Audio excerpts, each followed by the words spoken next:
Um, I want to thank Carlos and Joshua for putting this together, man. I hope there's gonna be like, part 2 and part 3, and a season finale or something.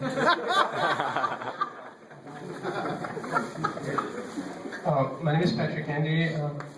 I want you to like really pay attention of what I'm gonna say because I have an accent, so it's gonna be a little bit hard to understand. But he asked me to speak about emotions, and first I was gonna like Google a lot of stuff. Like, man, I'm gonna be deep that day. But then I thought about it, I was like, you know what? Let me just talk about something that I know for sure that works for me, instead of like just putting some crazy knowledge out there. And so the stuff that I'm gonna talk about is it really works for me. It might not work for you guys, but it works for me. But I hope it can help you to develop your own thing going on. And so yeah, anyways, emotions. I think there are like 3 ways to on music. Like there are like 3 parts that the 3 ways for you to express emotion. Like one is from a musician, like let's say me, and then the gear that you play, and then the song. The third one is the song that you actually play. Okay, let me talk about the musician first. You have to, to play with emotion. You have to know your strength and your weaknesses as far as playing. I give an example. Like, if let's say you know that your timing is not great, and when you play with other people, try not to do all this crazy syncopation. You know what I'm saying? Because like you're gonna mess up the band.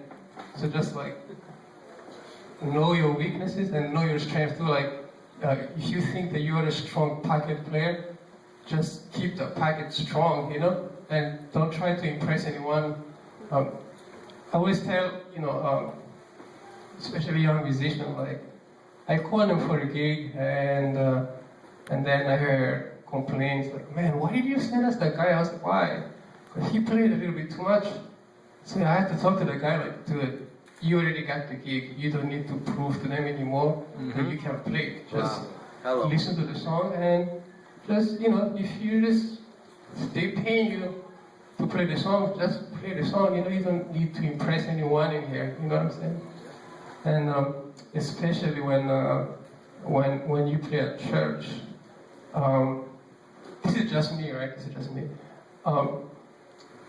I think us as a musician, our first job is to bring people to God's presence, and the last thing you want is like distract people to get to that God's presence.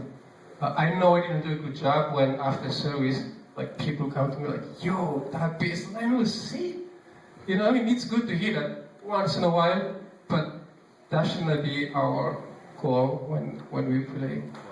Because at the end of the day, it's about, there will be some people who's not saved in there, and because of you, he listened to your bass instead of listen to the lyrics, and that's not a good thing, I think.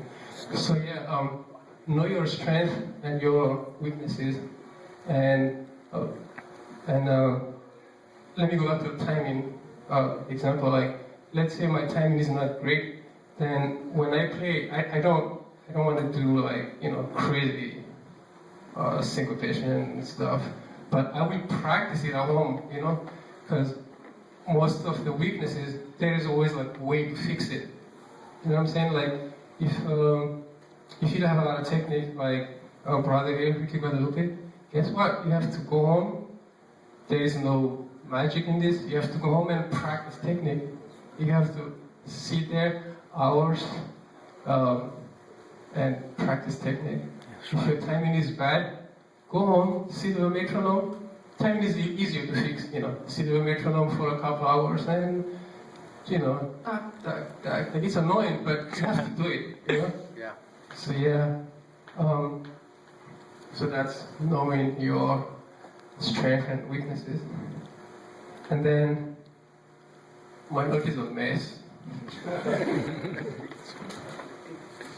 That's my weakness, and I should have taken it on computer or something. Okay, yeah. I made up this word. I call it mind warm up. I don't know if that makes sense. But like, to play with emotion too, you have to be prepared before you get to the gig. What I mean by that is like, of course you have to prepare your body, like you have to warm up a little bit. I didn't warm up before, like, years, but I find out that if you have to like warm up a little bit, otherwise you might get like tendonitis after the bad habit. Mm-hmm. Anyway, but you have to warm up your body, but you have to warm up to your mind. The way I warm up my mind is I try to, let's say I got a call, right, to play at a let's say, Spanish church. So on my way to the service, I try to listen to like Spanish music just to get my mind ready of what's gonna happen there. Like, if let's say you listen to like metal on your way, that's gonna mess you up. You get there, and you have all this distortion in your head. It won't help you. You know what I'm saying? It doesn't. I tried it before. Seriously, you thought. I listened to like something else before I got to service, and it's gonna sound cliche too, but like before you go to service, not just when you get to church, but like even on your way driving or taking the train, for this mind warm up thing, try to always like pray to. I don't want to sound religious, but if you like praying and prepare your mind,